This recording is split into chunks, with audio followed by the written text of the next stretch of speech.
तो आज हम समझेंगे केमिस्ट्री चैप्टर 1 जिसका नाम है केमिकल रिएक्शन एंड इक्वेशंस, और हम चैप्टर पढ़ेंगे फिजिक्स का जिसका नाम है लाइट। तो मैं आज वो छोटी छोटी चीज़ें आपके सामने रखूंगा जो इंपॉर्टेंट होती हैं, जिनसे आपसे क्वेश्चंस पूछे जा सकते हैं। तो एक छोटा सा क्विक रिवीजन है जिसमें आप सीखेंगे कि हमें इस चैप्टर में क्या क्या देखना है और क्या क्या समझना है। इसके बाद लाइट चैप्टर में आएंगे और लाइट की जो भी चीज़ें होंगी, फार्मूले हैं या जनरली जो भी क्वेश्चन बनता है वहाँ से बात करते हैं। ठीक है, तो as a short review start करते हैं हम सबसे पहले चैप्टर नंबर 1 को। चैप्टर नंबर 1 नेम क्या है? Chemical reaction and equation. Chemical reaction and equation हमने आपको समझाया केमिकल का मतलब क्या। केमिकल का मतलब कोई भी कंपाउंड है, कोई भी एलिमेंट है, कोई भी मेटल है, या एलिमेंट में दोनों आ सकते हैं। एलिमेंट में मेटल, नॉन मेटल और मेटलवाइड्स आ सकते हैं। आपका नॉन मेटल भी हो सकता है। ठीक, साथ में आप एटम के साथ में एटम रख सकते हैं, यहाँ पे आप रख सकते हो आयन। ये जितना भी पोर्शन होता है हमारे लिए क्या है, ये सारा कुछ केमिकल है। सारा कुछ क्या है? केमिकल है। रिएक्शन का मतलब होता है चेंज। रिएक्शन का मतलब होता है चेंज, और ये चेंज कब आएगा? जब क्या होगा, आपस में ये लोग क्या करेंगे?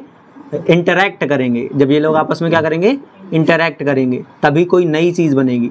ठीक, इक्वेशन का मतलब क्या होता है? इस इक्वेशन का मतलब होता है रिप्रेजेंटेशन। क्या मतलब होता है? रिप्रेजेंटेशन। रिप्रेजेंटेशन किसका? Representation of reaction. किसके फॉर्म में? इन सिंबल्स ऑफ एलिमेंट। एलिमेंट्स के सिंबल बनाते जाएंगे और क्या करेंगे? रिएक्शन को लिख देंगे। जैसे अगर हम एक रिएक्शन की पार्ट की बात करें तो रिएक्शन में कुछ क्या होते हैं? रिएक्टेंट्स होते हैं, और रिएक्टेंट्स मिलकर के क्या बनाते हैं? प्रोडक्ट्स बनाते हैं। तो याद रखिएगा, जब भी आपके सामने कभी कोई रिएक्शंस लिखी हो ना, तो रिएक्शन का जो लेफ्ट हैंड साइड होगा वो क्या होगा? रिएक्टेंट, और जो एरो के राइट हैंड साइड वाला पार्ट होगा वो क्या होगा? प्रोडक्ट होगा। कई बार रिएक्शन क्या हो जाती है कि रिएक्टेंट तो प्रोडक्ट में जाता है, लेकिन कई बार प्रोडक्ट भी कहाँ जाता है? रिएक्टेंट में। तो इस रिएक्शन को कहते हैं फॉरवर्ड रिएक्शन। क्या कहते हैं? Forward reaction. और इसको कहते हैं बैकवर्ड रिएक्शन। तो फॉरवर्ड रिएक्शन का रिएक्टेंट R होगा और बैकवर्ड रिएक्शन का रिएक्टेंट P होगा। मतलब अगर उलट के आ रहे हैं, वापस आ रहे हैं, तो रिएक्टेंट भी बदल जाएगा। ठीक, ये रिएक्शन का पार्ट। अभी हमने कहा रिएक्टेंट कौन है? तो रिएक्टेंट वो हैं जो क्या करती हैं, जो टू बी रिएक्ट, मतलब जो कहाँ जाती हैं? रिएक्शन करने जाती हैं, आपस में रिएक्ट होती हैं, इंटरैक्ट होती हैं। प्रोडक्ट क्या है? प्रोडक्ट है क्या? रिजल्ट। प्रोडक्ट है क्या? Result of chemical change. Result of chemical change. जैसे सपोज हमने क्या किया, एक एक्टिविटी या एक्सरसाइज से समझते हैं। हमने क्या किया, एक रिबन लिया। रिबन किसका है? ये Mg मेटल का है, मैग्नीशियम रिबन है ये। ठीक, मैग्नीशियम रिबन को क्या किया हमने? ऑक्सीजन की प्रेजेंस में क्या करा दिया? बर्न करा दिया, हीट कर दिया। तो जैसे ही ऑक्सीजन के प्रेजेंस में बर्न कराया, इसने क्या बनाया? इसने पाउडर फॉर्म में क्या बनाया? White powder. किसका बनाया? वाइट पाउडर, या वाइट पाउडर की जगह क्या कह सकते हैं? एस। वाइट एस किसकी बना दी? MgO की। ये क्या है? Magnesium oxide. तो यहाँ पर एक क्वेश्चन जनरली आपसे पूछ लिया जाता है कि while burning magnesium ribbon we need to first clean ribbon with the sandpaper. Sandpaper को हिंदी में रेत मार भी कहते हैं, जिससे आप क्या करते हो, कोई भी जो रस्ट है या कोई भी इम्प्योरिटी है या कोई भी वहाँ पे ऐसी चीज़ें हैं जिनको हमें नहीं चाहिए, अवॉइड करना है, तो उसको हम क्या करते हैं? रेत मार से घिस करके क्लीन कर देते हैं, साफ़ कर देते हैं। ये वही कहानी है कि आपको मैग्नीशियम रिबन को साफ़ क्यों करना पड़ रहा है, क्लीन क्यों करना पड़ रहा है जलाने से पहले। तो आपके लिए यहाँ पे आंसर होगा, क्योंकि जो रिएक्टिविटी सीरीज आपने पढ़ी होगी, तो यहाँ दिख रहा है, यहाँ पर आपकी रिएक्टिविटी सीरीज है केदारनाथ का माली आलू ज़्यादा फीके पकाता है, क्यों होगी आग और पिटाई। तो ये रिएक्टिविटी सीरीज है। इनको कहते हैं, ये मेटल्स कैसी हैं? हाईली रिएक्टिव मेटल है, हाई रिएक्टिव। ये कैसी हैं? मॉडरेट रिएक्टिव हैं, इनकी रिएक्टिविटी उनसे कम है। और ये लोग कैसी हैं? ये लीस्ट हैं, मतलब ये सबसे कम रिएक्टिव हैं। तो जो ज़्यादा रिएक्टिव मेटल है वो कौन सी है? मैग्नीशियम। तो जो ज़्यादा रिएक्टिव मेटल्स होती है उनकी कहानी बड़ी स्पेशल होती है। उनको अगर हम आप ओपनली एयर में रख देते हैं नॉर्मली, जैसे मान लो मैग्नीशियम को डिब्बे से निकाला और बाहर रख दिया, तो वो क्या कर लेता है, तुरंत ही आग पकड़ लेता है। रीज़न क्योंकि वो एयर के प्रेजेंस में क्या हो जाता है, वो ऑक्साइड होता है, ऑक्सीडाइज होता है, और ऑक्सीडाइज होता है तो हीट निकलती है। मतलब जब भी रिएक्शन कराते हैं मैग्नीशियम की सोडियम की मॉइस्चर के साथ में, तो ये क्या होती है, हाईली एक्सोथर्मिक रिएक्शन होती है और ये क्या करती है, एक्सप्लोजन करती है, इसलिए तुरंत आसानी से आग पकड़ लेगी रूम टेम्परेचर पे। इसलिए सोडियम को, मैग्नीशियम मेटल्स को हम किसके अंदर रखते हैं, केरोसिन ऑयल के अंदर रखते हैं। लेकिन मैग्नीशियम फिर भी उतनी ज़्यादा रिएक्टिव नहीं है जितनी सोडियम और पोटेशियम है, तो इसलिए उसका हम रिबन फॉर्म बना लेते हैं। लेकिन रिबन फॉर्म के ऊपर भी black black black black part बन जाता है, जिसे हम कहते हैं इसका क्या हो गया, ऑक्सीडेशन, और एक लेयर बन जाती है मैग्नीशियम ऑक्साइड की। तो अगर हम मैग्नीशियम रिबन की एक्सरसाइज देखने वाले हैं, एक्सपेरिमेंट देखने वाले हैं, तो हम जब उसको जला रहे होंगे तो मैग्नीशियम रिबन प्योर फॉर्म में नहीं होगा, वो किस फॉर्म में होगा, ऑक्साइड फॉर्म में होगा। इसलिए हमें जो रिजल्ट मिलना चाहिए था वो नहीं मिलेगा। तो फिर हम उसको क्या करेंगे, पहले क्लीन करेंगे, फिर उसको बर्न करेंगे। तो एक ब्राइट लाइट के साथ, डैजलिंग फ्लेम के साथ जलेगा, और जो वाइट प्रेसिपिटेट बन के निकलेगा, पाउडर निकल के आएगा, ऐश बन के आएगी, वो किसकी होगी, MgO की। तो अगर इन दोनों की रिएक्शंस को लिखना चाहूँ तो मैं कैसे लिख सकता हूँ, Mg+O2, और ये बनाएगा क्या, MgO। तो ये लेफ्ट हैंड साइड है तो ये क्या कहला जाएगा, रिएक्टेंट, और ये राइट हैंड साइड है तो ये क्या कहला जाएगा, प्रोडक्ट। मतलब यहाँ पे दो रिएक्टेंट हैं और एक प्रोडक्ट है, और दो आपस में मिलकर के एक प्रोडक्ट में जा रहे हैं। तो आगे हम अभी पढ़ेंगे, इसको क्या कहेंगे, कॉम्बिनेशन रिएक्शन कहेंगे। तो एक जनरल सा आइडिया है आपके स्टार्टिंग वाले पार्ट का कि केमिकल रिएक्शन और इक्वेशन में केमिकल रिएक्शन का क्या मतलब है, रिएक्टेंट का क्या मतलब है, प्रोडक्ट का क्या मतलब है, और हम कैसे किसी रिएक्शंस को जनरली लिखते हैं। सेकंड पार्ट जो आपके सिलेबस में है वो रिएक्शन को बैलेंस करना है, जो कि आपके सिलेबस के हिसाब से, आपके क्वेश्चन पेपर के हिसाब से बहुत इंपॉर्टेंट होता है। How to balance a chemical equation. लेकिन बैलेंस करना ही क्यों होता है, उसका भी हमें आंसर लिखना होगा। तो आपने एक लॉ पढ़ा था क्लास 9th में, law of conservation of mass. क्या पढ़ा था, law of conservation of mass. ये क्या कहता था, ये कहता था कि अगर आप कभी भी कोई केमिकल चेंज कर रहे हो तो रिएक्टेंट की तरफ का मास और प्रोडक्ट की तरफ का मास क्या होना चाहिए, इक्वल होना चाहिए। और वो तभी होगा जब रिएक्टेंट की तरफ के मॉलिक्यूल इक्वल होंगे प्रोडक्ट की तरफ के मॉलिक्यूल की। तो हमारे लिए इस लॉ का यहाँ जनरली मतलब है कि मॉलिक्यूल्स और elements of reactant equal to the molecules और एलिमेंट्स ऑफ प्रोडक्ट। अगर ऐसा हुआ तो सभी सही है, रिएक्शन आपकी बैलेंस होगी, अदरवाइज रिएक्शन बैलेंस नहीं। तो हमें सबसे पहले क्वेश्चन आता है, how to balance a chemical equation. How to balance a chemical equation, आप कैसे केमिकल इक्वेशन को क्या करेंगे, बैलेंस करेंगे। तो उसके भी कई सारे तरीके हैं। जैसे आप क्या करते हो, जैसे मान लो हमने यहाँ पे कोई भी एक रिएक्शन ले लेते हैं, हमने ले लिया अभी जो ली थी Mg+O2 और क्या बना दिया, MgO। तो सबसे पहले हमें ये चेक करना है क्या ये रिएक्शन बैलेंस है या नहीं है। तो हम क्या करेंगे, छोटी सी टेबल तुरंत बनाते हैं, टेबल, और उसमें क्या करते हैं, हम लिखते हैं कि यहाँ पर क्या है, एलिमेंट्स हैं, यहाँ पर क्या है, यहाँ पर रिएक्टेंट साइड में है, और यहाँ पे क्या है, प्रोडक्ट साइड में। तो रिएक्टेंट अगर एलिमेंट्स की बात करें तो हमारे पास Mg है और क्या है, ऑक्सीजन है। रिएक्टेंट साइड में Mg कितने हैं, तो ओवरऑल हमें 1 Mg दिख रहा है, प्रोडक्ट साइड में भी हमें 1 Mg दिख रहा है। O की बात करें तो यहाँ कितने दिख रहे हैं, 2, और यहाँ कितना दिख रहा है, 1। मतलब ये तो बैलेंस है लेकिन ऑक्सीजन बैलेंस नहीं है। तो हम सबसे पहले ऑक्सीजन को बैलेंस करेंगे। तो मैं पूरा तरीका नहीं लिख रहा, मैं सिर्फ आपको एक आइडिया दे रहा हूँ कि जब बैलेंस करना होता है तो यहाँ देखो कितने ऑक्सीजन है, 2, यहाँ कितने हैं, 1, तो इसके आगे क्या लगा दूँ, यहाँ पे 2। हाँ, एक बात याद रखना, जैसे MgO लिखा है और ऑक्सीजन को 2 करना, तो हम यहाँ नीचे 2 नहीं लगा सकते। नीचे 2 लगाने का मतलब है 1 Mg जिसके पास 2 ऑक्सीजन है, और एक ऑक्सीजन पे -2, एक ऑक्सीजन पे -2, तो इस पे टोटल कितना आ जाएगा, +4, जो कि पॉसिबल नहीं है। तो फॉर्मूला हम गलत नहीं कर सकते, हम इसीलिए आगे लगाएंगे, जो भी लगाएंगे आगे लगाएंगे। इसको कहते हैं स्टोकियोमेट्री। क्या कहते हैं, स्टोकियोमेट्री या कॉफिशिएंट। जिस स्पीसीज का लगाना है उसके आगे ही लगाएंगे। अब हमने जब ऐसा किया तो हमें पता चला ऑक्सीजन तो 2 हो गए, लेकिन मैग्नीशियम क्या हो गया, प्रोडक्ट साइड में कितने हो गए, 2। अभी ऑक्सीजन बैलेंस है लेकिन क्या बैलेंस नहीं है, मैग्नीशियम। तो मैग्नीशियम को बैलेंस करने के लिए इसके आगे भी क्या कर देंगे, 2 ऐड कर देंगे, तो ये भी क्या हो जाएगा 2। तो देखो 2 2 2 2 मतलब ये क्या हो गए, बैलेंस। तब हम लिखेंगे कि हैंस रिएक्शन इज बैलेंस्ड। अब मैग्नीशियम मेटल किस में होती है, सॉलिड में। ऑक्सीजन गैस है तो जी, और ये किस में बना था, वाइट प्रेसिपिटेट यानी कि सॉलिड में। तो ये रिएक्शन आपने क्या कर ली, यहाँ पे बैलेंस कर ली। कोई भी रिएक्शन आपको दी जाएगी आपको सेम ही बैलेंस करना है, सेम तरीका है, ठीक है। बस आपको क्या आना चाहिए, आपको ट्रांसलेट करना आना चाहिए। जैसे मान लो आपको एक क्वेश्चन दे दिया गया कि सबसे पहले एक दे रहा हूँ लैंग्वेज, इसको ट्रांसलेट करना है, इक्वेशन लिखनी है, फिर इक्वेशन को बैलेंस करना है। तो वो कह रहा है कि when nitrogen react with hydrogen at 773 Kelvin and 200 atm pressure, then ammonia is formed। अब आपको इसका क्या करना है, इस रिएक्शन को पहले तो आपको ट्रांसलेट करना है इस केमिकल चेंज को, फिर उसको बैलेंस करना है।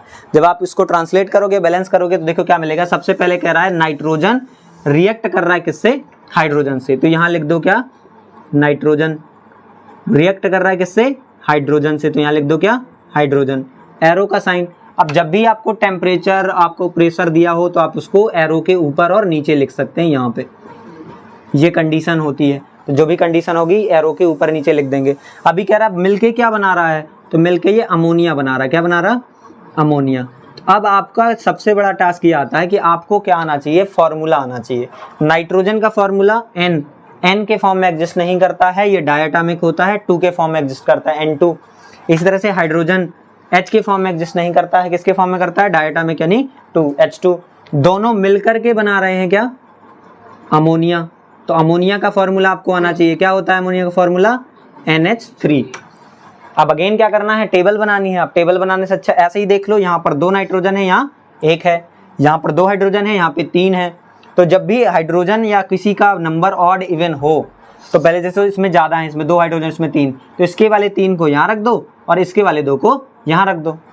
अभी देखो चेक करो, 2 नाइट्रोजन 3 2 जा 6 हाइड्रोजन, 3 2 जा 6 हाइड्रोजन, मतलब आपकी रिएक्शन क्या हो गई, बैलेंस। अब आपको पता होना चाहिए नाइट्रोजन किस में रहती है, गैस में, हाइड्रोजन किस में रहती है, गैस में, अमोनिया भी किस में रहती है, गैस में। तो जब आपका स्टेट सेम हो तो इसे होमो रिएक्शन कहते हैं, होमोलोगस या होमोजीनियस रिएक्शन कहते हैं। Gas gas gas homogeneous, solid solid solid homogeneous, liquid liquid liquid homogeneous, solid gas solid heterogeneous. मतलब आपका स्टेट क्या हो गया, बदल गया, ठीक है। तो हमने रिएक्शन ट्रांसलेट करना भी सीख लिया, रिएक्शन बैलेंस करना भी सीख लिया। तो हमें उसके लिए क्या आने चाहिए, फॉर्मूले। कोई भी आपको फॉर्मूला रैंडम दे दिया जाता है, आपको उसका आंसर आना चाहिए। जैसे एसिटिक एसिड सबसे ज़्यादा कंफ्यूजिंग रहता है, तो एसिटिक एसिड का होता है CH3COOH। अगर ये कह रहा सोडियम एसीटेट, तो एसिटिक एसिड से एसीटेट बनाना मतलब CH3COO- और H+ कर देना, तो ये क्या है, हमारा एसीटेट है। अब सोडियम लगाना है तो 1 माइनस है, तो 1 माइनस के साथ 1+ लग जाएगा, मतलब CH3COO हो जाएगा, ये सोडियम एसीटेट होता है। अगर यहाँ पे हम +2 चार्ज वाले ले आते तो फिर इसको क्या करना पड़ता, 2 टाइम्स करना पड़ता। जैसे सोडियम क्लोराइड का फॉर्मूला क्या होता है, NaCl, और मैग्नीशियम क्लोराइड का MgCl2। Cl2 क्यों करने पड़े, क्योंकि Mg में +2 चार्ज था, और +2 चार्ज को बैलेंस करने के लिए -2 चाहिए, इसलिए हम 2 बार क्लोरीन को लेके आए। अभी आता है आपका जो टॉपिक, वो है types of reaction. Types of reaction, तो आपको टाइप्स ऑफ रिएक्शन में सबसे पहले पढ़ाया जाता है कॉम्बिनेशन रिएक्शन। क्या पढ़ाया जाता, कॉम्बिनेशन रिएक्शन। कॉम्बिनेशन रिएक्शन का याद रखने का तरीका भी आपको बताया था, कंबाइन होना। कॉम्बिनेशन मतलब कंबाइन होने का मतलब ऐड होना मतलब जुड़ना। जब 2-4 लोग जुड़ करके एक बन जाए उसे क्या कहेंगे, कॉम्बिनेशन। मतलब जब हम मैनी रिएक्टेंट से कहाँ चलेंगे, सिंगल प्रोडक्ट में चलेंगे, तब हमारा क्या होगा, वो कॉम्बिनेशन रिएक्शन। जैसे मान लो हमारे पास A है, B है, और ये दोनों मिलके क्या बना रहे हैं, AB, तो इसे हम कहते हैं क्या, कॉम्बिनेशन रिएक्शन। अभी थोड़ी देर पहले हमने एग्जांपल देखा था, Mg + O2 मिलके बना रहे थे क्या, MgO, बैलेंस भी करा था इसको। तो ये जो एग्जांपल था किसका था, कॉम्बिनेशन रिएक्शन का, क्योंकि दो रिएक्टेंट मिलके एक सिंगल प्रोडक्ट बना रहे हैं। तो ऐसी सारी रिएक्शन जिसमें बहुत सारे रिएक्टेंट मिलके एक प्रोडक्ट बनाए उनको क्या कहते हैं? Combination reaction. तो डिफाइन करना है तो कैसे कहेंगे? All those reaction in which many reactants combine each other to form a single product is called combination reaction. ऐसी रिएक्शन जिनमें अलग अलग रिएक्टेंट मिलके एक प्रोडक्ट बनाते हैं उसे हम कॉम्बिनेशन रिएक्शन कहते हैं जनरली। ठीक है, अभी इसके बाद जो सेकंड आपके पास आती है उसे कहते हैं डीकम्पोजिशन रिएक्शन। क्या कहते हैं? Decomposition reaction. तो अगर हम डीकम्पोजिशन रिएक्शन की बात करें तो डीकम्पोजिशन, डी मतलब अलग होना, कंपोजिशन मतलब कंपोजिशन का, कंपोजिशन मतलब जिनसे मिलके बना है। तो कंपोजिशन को अगर अलग कर देंगे तो उसे कहेंगे हम डीकम्पोजिशन। और अलग करने का मतलब है कि हम सिंगल रिएक्टेंट से कहाँ जा रहे हैं? मैनी प्रोडक्ट में। सिंगल रिएक्टेंट से कहाँ जा रहे हैं? मैनी प्रोडक्ट में। और जब सिंगल रिएक्टेंट से मैनी प्रोडक्ट में जाओगे तो जैसे आपने ए बी बनाया था ना, ए बी को ही क्या कर दो? ब्रेक कर दो, ए और ए प्लस बी कर दो, ए प्लस बी कर दो, तो क्या बन जाएगा? आपका ज़्यादा प्रोडक्ट बन जाएंगे। जैसे आपने मान लो यहाँ पे ले लिया आपने CaCO3, क्या है ये? ये है कैल्शियम कार्बोनेट, ये है क्या? मार्बल, ये है क्या? लाइमस्टोन। बहुत सारे नेम है तो नेम से फॉर्मूले में डिस्टरबेंस नहीं चाहिए। Calcium carbonate, marble, limestone. इसको अगर हम क्या करते हैं? हाई टेम्परेचर पे हीट, तो जैसे हीट करते हैं तो ये बना लेता है CaO और CO2। ये तो आपका लाइम स्टोन मान लो, ये क्या है? Lime stone. ये क्या है? क्विक लाइम है। ये क्या है? Quick lime, quick lime. इसी को कहते हैं कैल्शियम ऑक्साइड। क्या कहते हैं? Calcium oxide.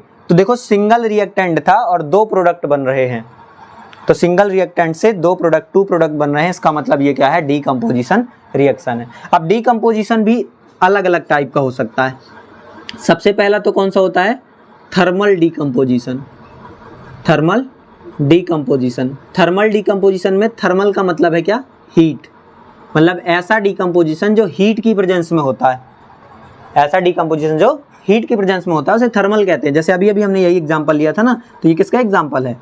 ये थर्मल डीकम्पोजिशन का एग्जांपल है। आपको एग्जांपल आना चाहिए, एक एक तो एटलीस्ट आना चाहिए कि अगर हीट करेंगे तो क्या होगा। ऐसी तरह से आप Fe2O3 को हीट करते हो तो अलग अलग प्रोडक्ट बनते हैं, आप लेड नाइट्रेट को हीट करते हो तो अलग अलग प्रोडक्ट बनते हैं। तो ऐसी सारी रिएक्शन जिसमें डेल्टा या हीट लिखा हो, डेल्टा या फिर हीट लिखा हो, उसको कहते हैं हम थर्मल डीकम्पोजिशन रिएक्शन। दूसरा जो आता है आपका एग्जाम्पल वो आता है किसका? Electrolytic, electrolytic decomposition. इलेक्ट्रोलाइटिक का मतलब यहाँ पर क्या है? इलेक्ट्रोलाइटिक का मतलब है इलेक्ट्रिसिटी। इलेक्ट्रोलाइटिक का मतलब है इलेक्ट्रिसिटी। आप इलेक्ट्रिसिटी की प्रेजेंस में क्या करा दो? डीकम्पोज। अब इलेक्ट्रिसिटी कैसे लाओगे? जैसे मान लो आपको एक्टिविटी जो दी गई थी आपकी बुक में वो वाटर की थी, कि आपने क्या किया था? एक बीकर लिया था, उस बीकर में क्या किया आपने? दो ऐसे इलेक्ट्रोड लगा दिए, यहाँ पर भी और यहाँ पर भी। इधर से क्या किया आपने? इसको 6 वोल्ट की बैटरी से कनेक्ट कर दिया, एक में प्लस बना लिया, एक में माइनस बना लिया। इस पे भर दिया क्या? वाटर। और इसके ऊपर से ढक दी क्या? Test tube. क्या ढक दी? टेस्ट ट्यूब, ग्लास की खाली टेस्ट ट्यूब। तो अब जितने में पानी का लेवल होगा, वाटर लेवल भरा होगा बराबर में। अभी क्या हुआ? जैसे ही रिएक्शन स्टार्ट हुई, जैसे ही क्या हुआ? रिएक्शन स्टार्ट हुआ, वाटर का ब्रेक डाउन चालू हो गया। वाटर का क्या चालू हो गया? Break down. तो हमने किसकी प्रेजेंस ली यहाँ पे? इलेक्ट्रिसिटी। तो इसने H2 और O2 गैस बनाई। क्या बनाई?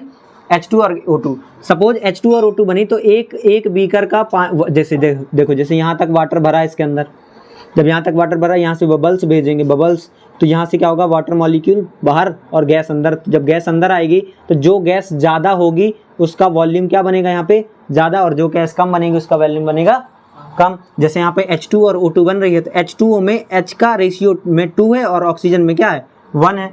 तो अगर H2O को ब्रेक कराओ तो 2 मोल्स मान लो हाइड्रोजन बनी, तो 1 मोल क्या बनी? ऑक्सीजन। बराबर करना है, 2 है ना, यहाँ 2 लगाओगे और यहाँ क्या हो जाएगा? 2। अभी ये देखो कितना बन गया? 2 मोल्स जब हाइड्रोजन बन रही तब 1 मोल क्या बन रहा है? ऑक्सीजन। तो कौन सी गैस ज़्यादा बन रही है? हाइड्रोजन गैस ज़्यादा बन रही है। रीजन है क्योंकि H2O के मॉलिक्यूल में, H2O के कंपोजिशन में हाइड्रोजन का परसेंटेज क्या है? ज़्यादा है। जिसका परसेंटेज ज़्यादा होगा वो ज़्यादा दिखेगी। इस प्रोसेस को क्या कह दिया हमने? इलेक्ट्रोलाइसिस। क्योंकि इलेक्ट्रिसिटी के प्रेजेंस में, इलेक्ट्रिसिटी के प्रेजेंस में ब्रेक डाउन हुआ, डीकम्पोजिशन हुआ, तो इलेक्ट्रोलाइटिक डीकम्पोजिशन। थर्ड जो है आपका वो क्या है? फोटोलिटिक है। क्या है? Photolytic decomposition. Photolytic decomposition. अगर हम फोटोलिटिक डीकम्पोजिशन की बात करें तो फोटो का मतलब होता है लाइट, फोटो का मतलब होता है लाइट, तो लाइट की प्रेजेंस में क्या करा दो, ब्रेक डाउन। इसका बहुत फेमस एग्जांपल है आपके बुक में AgCl AgBr। आप इसको H न्यू से रिप्रेजेंट करते हो, लाइट को किससे रिप्रेजेंट करते हो, H न्यू से। इसको फोटोन का एनर्जी कहते हैं।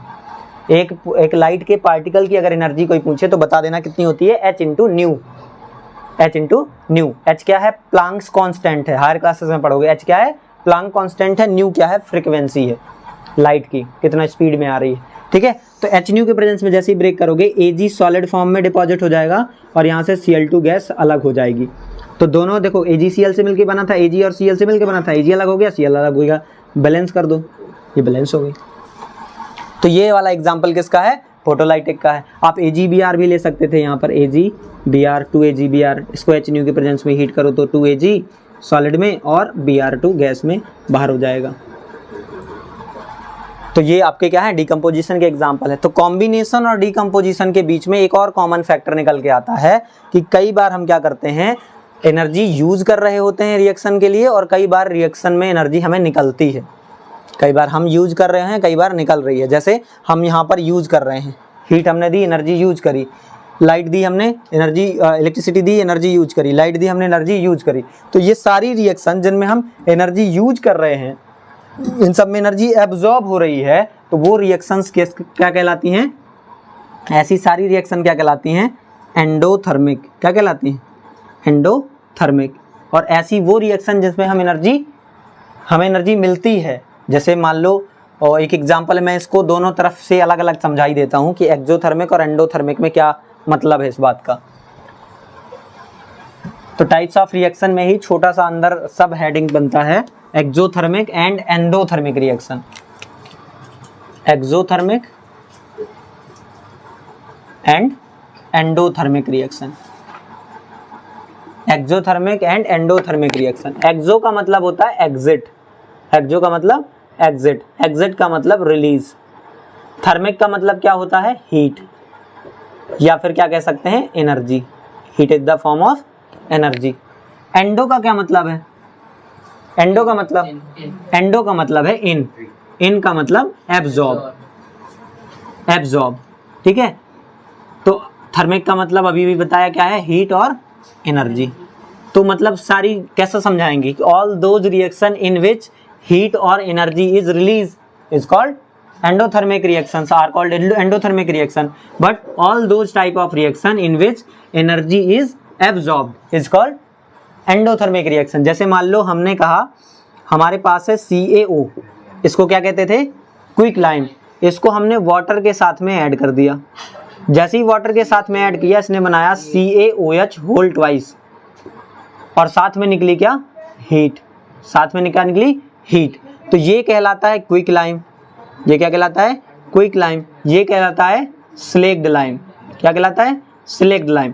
तो क्विक लाइम है, स्लेक्ड लाइम है, ये जो है ये किसके काम में आता है, ये वाइट वॉशिंग के काम में आता है, पुताई करने के काम में आता है।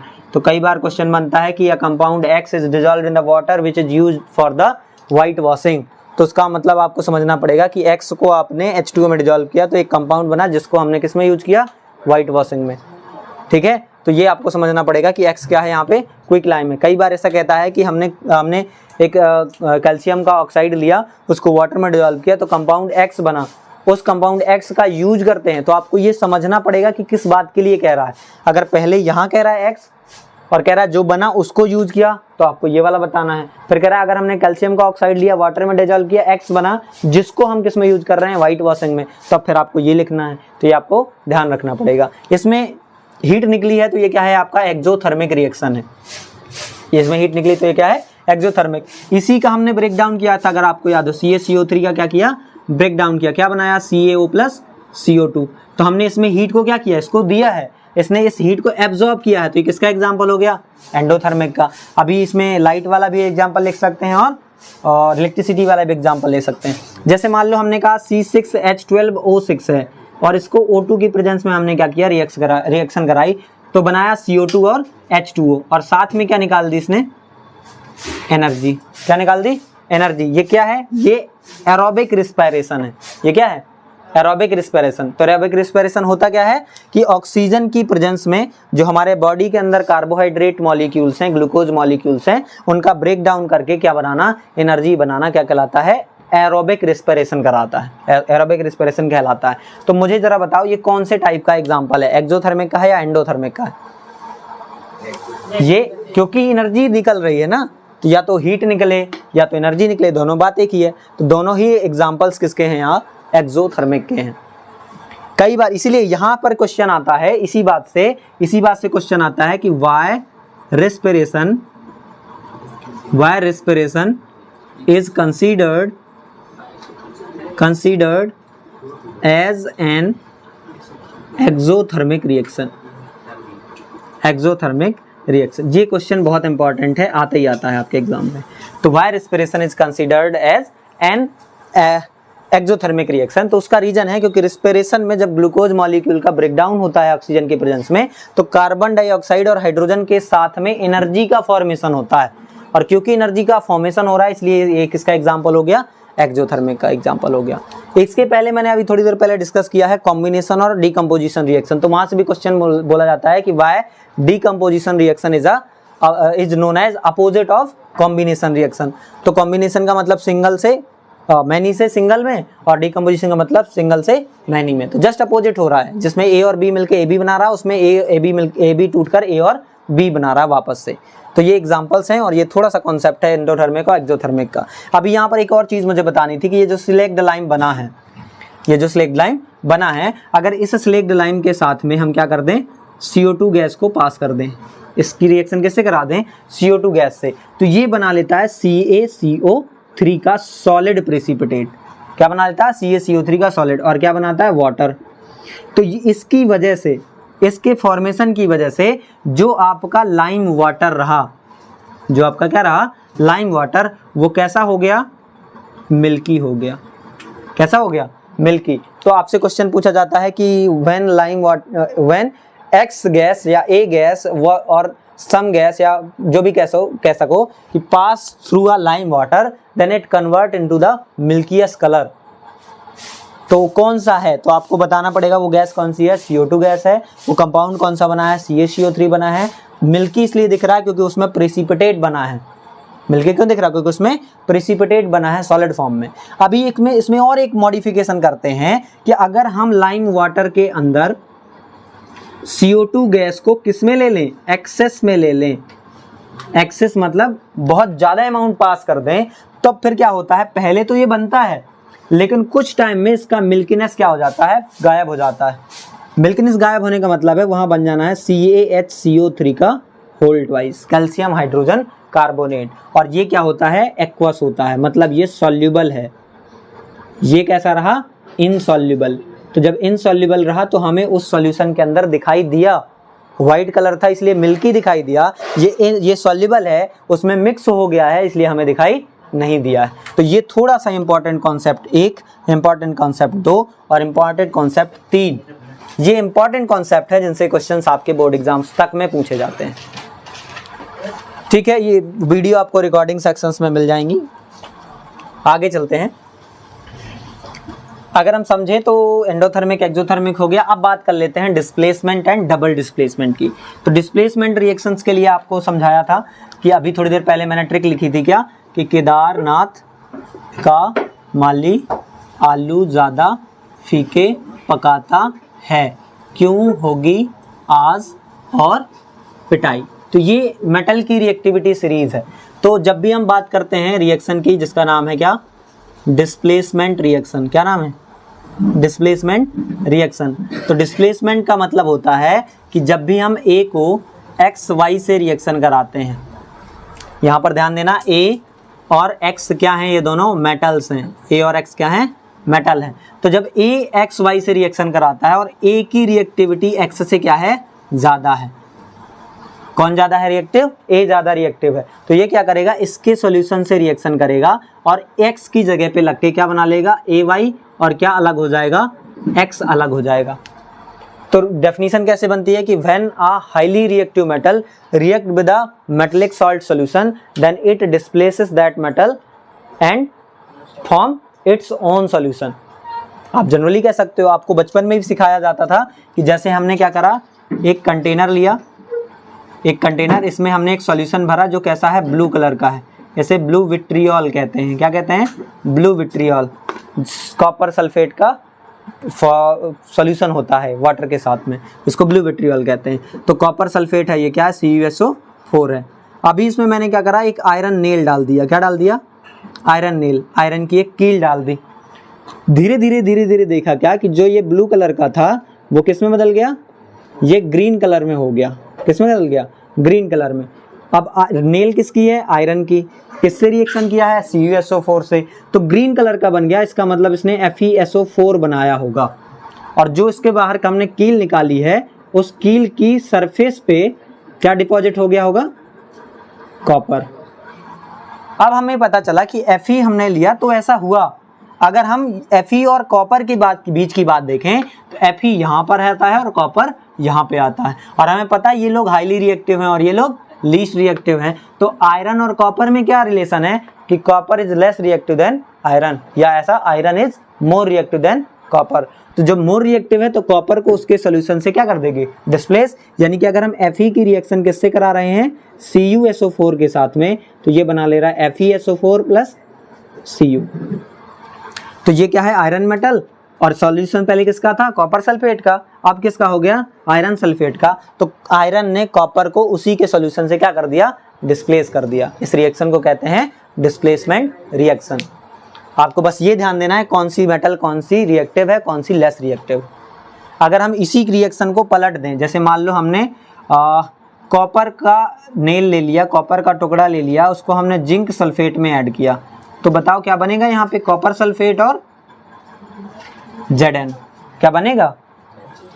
क्या बनेगा? ये देखना पड़ेगा। Zn यहाँ पर है और कॉपर यहाँ पर है, मतलब Zn ज़्यादा रिएक्टिव है किससे? कॉपर से। तो जब Zn ज़्यादा रिएक्टिव है तो कॉपर की हिम्मत ही नहीं है कि उसको क्या करे? डिस्प्लेस कर पाए। कॉपर की हिम्मत ही नहीं है कि उसको क्या कर ले? वो डिस्प्लेस कर ले। इसलिए हमारा प्रोडक्ट ये वाला नहीं बनेगा। इसमें लिखेंगे नो रिएक्शन। क्या लिखेंगे? तो कई बार टेबलाइज करके आपको दे देता है कि मेटल ए की रिएक्शन इससे कराई है तो बी बना है या ऐसा बना है। तो आपको सिंगल ये लाइन याद रखनी है कि केदारनाथ यानी को potassium, sodium, calcium, magnesium, aluminium, zinc, iron, lead, hydrogen, copper, mercury, silver, gold और प्लेटिनम। तो ये आपको याद रखनी है कि कौन सी रिएक्टिव है, कौन सी लेस रिएक्टिव, कौन सी मोर रिएक्टिव है। तो ये कहानी थी किसकी? डिस्प्लेसमेंट रिएक्शन की। अब आओ समझते हैं किसके बारे में? डबल डिस्प्लेसमेंट के बारे में। तो ये लेक्चर आपको तभी समझ में आएगा जब आप इस चैप्टर को बहुत बारीकी से पढ़ चुके होंगे, क्योंकि ये मैं सिर्फ करा रहा हूँ क्विक रिवीजन। ठीक है, अब आता है double displacement reaction. Double displacement reaction की अगर हम बात करें तो डबल डिस्प्लेसमेंट मतलब दो बार डिस्प्लेसमेंट। अभी हमने डिस्प्लेसमेंट पढ़ा। डिस्प्लेसमेंट क्या होता था? एक highly reactive metal less reactive metal को उसी के सॉल्यूशन से हटा देती थी। डबल डिस्प्लेसमेंट अब मतलब दो बार डिस्प्लेसमेंट देखने को मिलेगा। बस इसमें थोड़ा सा चेंज है कि अगर हम यहाँ पर ले रहे हैं तो जैसे AB और XY ले लिया, इन दोनों को एक्वस फॉर्म में लेना है। किसके फॉर्म में लेना है? एक्वस फॉर्म में। और ये दोनों क्या है? सॉल्ट हैं। क्या है ये? तो जब हम दो सॉल्ट सॉल्यूशंस को आपस में रिएक्शन कराते हैं तो उनके आयन्स एक्सचेंज होते हैं। क्या एक्सचेंज होते हैं? आयन। मतलब इसका Y है और इसका क्या है? B है। तो B कहाँ चला जाएगा? Y की जगह। Y कहाँ जाएगा? B की जगह। प्रोडक्ट बनेगा AY और XB। क्या बनेगा? AY और XB। तो दो बार डिस्प्लेसमेंट हुआ। B Y की जगह गया और Y B की जगह आया। जैसे मान लो हमने ले लिया BaCl2, क्या नाम है इसका? बेरियम क्लोराइड, और इसकी रिएक्शन करा दी H2SO4 से, सल्फ्यूरिक एसिड से। तो क्या है? ये आपका हाइड्रोजन है और ये बेरियम है। आयन कौन से? Cl और SO4। तो यहाँ पर क्या बन जाएगा? BaSO4 और साथ में निकल जाएगी HCl गैस। तो जो BaSO4 है वो किस में बनेगा? सॉलिड में। सॉलिड जो होता है वो कैसा होता है? इनसॉल्युबल। सॉलिड जो होता है वो इनसॉल्युबल। जो इनसॉल्युबल होता है उसे हम कहते हैं प्रेसिपिटेट। क्या कहते हैं? प्रेसिपिटेट। शॉर्ट फॉर्म में कहते हैं PPT। कई बार PPT लिख के आता है। और ऐसा सारा रिएक्शन जिसमें प्रेसिपिटेट बनता है उसे कहते हैं प्रेसिपिटेशन रिएक्शन। सर हमें कैसे पता चलेगा किसका प्रेसिपिटेट बनना है? तो हमें बस यहाँ रखना है कि जो मेटल है उनका देखना है मॉलिक्यूलर मास। या ऐसा देखना है कौन किसका मास ज़्यादा होगा। कैसे पता चलेगा? जब हम देखेंगे पीरियोडिक टेबल में कि कौन बाद में आता है, कौन ज़्यादा हैवियर हो सकता है। ऊपर वाले जितने पीरियोडिक टेबल में होते हैं लाइट वेटेड होते हैं, नीचे जाते जाते कैसे हो जाते हैं? हैवी हो जाते हैं। तो जिनका मॉलिक्यूलर मास क्या होगा? ज़्यादा होगा, उसका प्रेसिपिटेट बनेगा। जैसे बेरियम और हाइड्रोजन, हाइड्रोजन तो 1 नंबर पे है, हाइड्रोजन कहाँ है? 1 नंबर पे। बेरियम कहाँ पर है? 58 नंबर पे है। तो ऑब्वियसली इसका मास क्या होगा? ज़्यादा होगा, तो इसका प्रेसिपिटेट बन जाएगा। ये बस यहाँ दिमाग लगा लेना। 30 तक के एलिमेंट्स आपको याद ही कराए जाते हैं बेसिकली, तो उस 30 तक के एलिमेंट्स से अगर ऊपर कोई आता है तो आप समझ जाओगे वो क्या है? हैवी है। या अभी जो मेटल की रिएक्टिविटी सीरीज देखी तो उसमें जितना पीछे जा रहे थे उतना उनका मास क्या हो रहा था? बढ़ रहा था। ठीक है, तो ये क्या है? डबल डिस्प्लेसमेंट रिएक्शन है। ये एक्वस में होता है, ये एक्वस में होता है, ये सॉलिड बन गया और ये गैस में बाहर निकल गया। बैलेंस करना है, 2 हाइड्रोजन 2 Cl हैं, यहाँ पर 2 लगा दो, बात बराबर हो गई। एक बेरियम 2 Cl 2 Cl और 2 हाइड्रोजन 2 हाइड्रोजन और एक SO4 1 SO4। रिएक्शन भी क्या हो गई? बैलेंस हो गया। ठीक है, अगर बात करें तो कभी पूछ लेता है कि इनमें से कौन स्ट्रॉन्ग है, तो HCl एक स्ट्रॉन्ग एसिड होता है, लेकिन यहाँ पर जब बनेगा तो ये गैस के फॉर्म में बाहर निकल जाएगा। जब हम यूज़ करते हैं HCl को, वो HCl एक्वस में होता है। जब कभी भी प्रोडक्ट में बनता है तो वो किस में बन जाता है? गैस में बन जाता है। तो इस बात का थोड़ा सा ध्यान रखेंगे। ठीक है, आगे चलते हैं। जहाँ ऐसा जरूरी नहीं है कि गैस ही निकले, ये एक्वस भी बन सकता है, क्योंकि इनसॉल्युबल होगा तो किसी चीज़ में तो इनसॉल्युबल उसको दिखाना पड़ेगा ना। तो यहाँ ये किस में होना चाहिए? इसमें ये होना चाहिए किसमें? एक्वस में। तो थोड़ा सा करेक्शन कर लेना, ये एक्वस में ही रहेगा। सॉल्यूशन के अंदर प्रेसिपिटेट बनना है। अब ये तो सॉलिड है, अगर सॉल्यूशन ही नहीं रखेंगे तो सॉलिड दिखेगा कहाँ? ठीक है, तो ये थोड़ा सा दिमाग लगाना वहाँ पे। आगे चलते हैं। डबल डिस्प्लेसमेंट के बाद अब थोड़ा सा टर्म आ जाता है ऑक्सीडेशन और रिडक्शन का। किसका आ जाता है? ऑक्सीडेशन और किसका? रिडक्शन का। ऑक्सीडेशन और रिडक्शन में क्या है? ऑक्सीडेशन किसको कहते हैं? Addition of oxygen, addition of oxygen. Reduction किसको कहते हैं? Addition of hydrogen, addition of hydrogen. ठीक है, हो सकता है उल्टा हो जाए, यहाँ पर किसका हो जाए? Removal, removal of hydrogen. यहाँ पर क्या हो जाए? Removal of oxygen. या फिर ये दोनों ही नहीं हो। जब दोनों नहीं होंगे तो हम समझेंगे किसको? लॉस ऑफ इलेक्ट्रॉन को, लॉस ऑफ इलेक्ट्रॉन। कोई इलेक्ट्रॉन डोनेट कर देता है, मेटल जनरली क्या करते हैं? इलेक्ट्रॉन डोनेट करते हैं। ये क्या करेगा? गेन ऑफ इलेक्ट्रॉन, इसको इलेक्ट्रॉन मिल जाएंगे, गेन ऑफ इलेक्ट्रॉन। या फिर क्या करोगे कि इंक्रीज हो रहा होगा, इंक्रीज इन पॉजिटिव चार्ज। किसी का पॉजिटिव चार्ज क्या हो रहा होगा? बढ़ रहा होगा, और इसका क्या हो रहा होगा? डिक्रीज इन पॉजिटिव चार्ज, इसका पॉजिटिव चार्ज कम हो रहा होगा। जैसे मान लो हमने क्या किया, एक एग्जांपल लिया, कौन सा ले लें? जैसे मान लो हमने Zn ले लिया, Zn की रिएक्शन कॉपर सल्फेट से करी, तो बताओ Zn और कॉपर में कौन रिएक्टिव है? Zn ज़्यादा पहले आता है और क्यों बाद में आता है? क्यों होगी आज और बताइए। तो Zn क्या करेगा? कॉपर सल्फेट को डिस्प्लेट, क्या बन जाएगा? ZnSO4 + Cu। अभी क्या यहाँ हाइड्रोजन का कोई चेंज हुआ है? तो हाइड्रोजन का चेंज नहीं हुआ, तो एडिशन और रिमूवल से हम बता नहीं सकते। ऑक्सीजन का कोई चेंज हुआ है, तो ऑक्सीजन क्या है? सल्फेट के साथ में है, तो ये पूरा सल्फेट ग्रुप कॉपर के साथ में था, अभी किसके साथ में है? जिंक के साथ में। तो सल्फेट हट गया ना, यहाँ पे कॉपर में सल्फेट चला गया, तो रिमूवल हो गया किसका? ऑक्सीजन जैसे एलिमेंट्स का। तो रिमूवल हो गया मतलब क्या हो गया? रिडक्शन। क्या हो गया इसका? रिडक्शन। यहाँ Zn अकेला था, यहाँ सल्फेट के साथ में है, मतलब सल्फेट का एडिशन हो गया, तो addition of oxygen like element मतलब ऑक्सीडेशन। तो ऐसा सारा रिएक्शन जिसमें रिडक्शन और ऑक्सीडेशन दोनों होता है, उस रिएक्शन को हम कहते हैं रेडॉक्स रिएक्शन। क्या कहते हैं? Redox reaction. रेड मतलब रिडक्शन, ऑक्स मतलब ऑक्सीडेशन, रेडॉक्स। ठीक है, जैसे मान लो हमने कहा Mg है, Mg ने O2 से रिएक्शन करी, क्या बनाया? MgO। तो बताओ क्या हुआ? Mg कहाँ है? Mg जब नॉर्मल होता है एलिमेंटल फॉर्म में तो 0 चार्ज रखता है, जब किसी से बॉन्डिंग नहीं करता तो कैसा चार्ज होगा? 0। लेकिन यहाँ ऑक्सीजन से बॉन्डिंग कर रखी है और ऑक्सीजन का चार्ज होता है -2, तो Mg का चार्ज होगा +2। तो देखो इंक्रीज इन पॉजिटिव चार्ज, 0 से +2 चला गया, इंक्रीज इन पॉजिटिव चार्ज मतलब क्या हो गया? ऑक्सीडेशन। और ये 0 था, 0 से कहाँ चला गया? -2, तो इसका क्या हो गया? रिडक्शन। तो जब एक रिएक्टेंट ऑक्सीडेशन में जा रहा हो और एक रिएक्टेंट रिडक्शन में जा रहा हो तो उस रिएक्शन को कहते हैं रिडॉक्स। जैसे हमारे पास ZnO है, उसकी कार्बन से रिएक्शन कराई तो उसने Zn बनाया और कार्बन मोनो ऑक्साइड बनाया।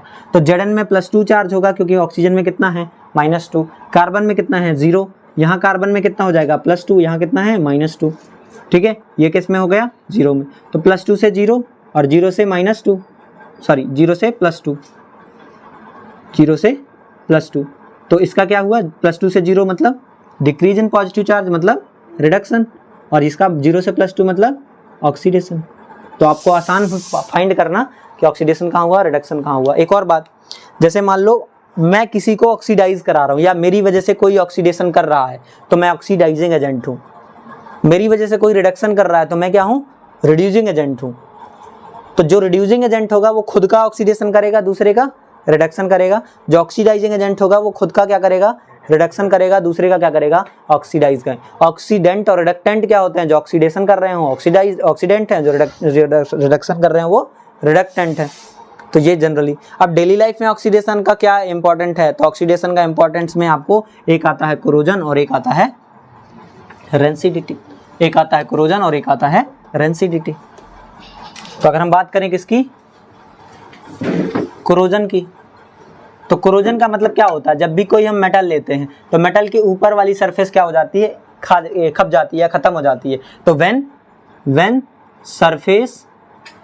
Surface of metal eaten by या eaten up by moisture, water और air, then it is called corrosion.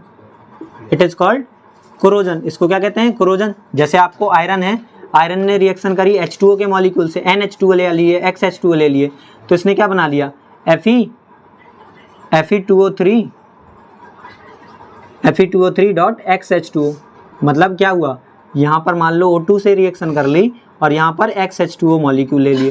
तो इस पर्टिकुलर फॉर्मूले को क्या कहते हैं, रस्ट कहते हैं। ये कैसा होता है, रेडिश, ये कैसा होता है, रेडिश ब्राउन कलर का। कैसा होता है, रेडिश ब्राउन कलर का होता है। इसको रस्ट कहते हैं और इस प्रोसेस को कोरोजन कहते हैं। आपका सिल्वर भी कोरोजन करता है, ठीक है। आपका क्या और कौन सा, कॉपर भी करता है, ठीक है। स्टैच्यू ऑफ लिबर्टी किसका बना है, स्टैच्यू ऑफ लिबर्टी सिल्वर का बना है, ठीक है। तो इस तरह से चेंजेस होते हैं। दूसरा एग्जांपल किसका मैंने अभी देना था, रेंसिडिटी का मतलब। रेंसिडिटी का मतलब तो क्या कहेंगे, when fats and carbohydrates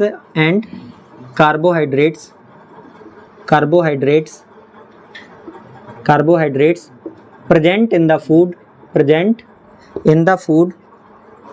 food are oxidized then their properties such as smell, color or taste changed and they become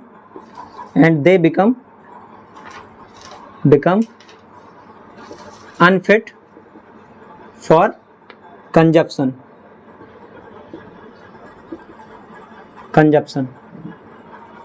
This process is called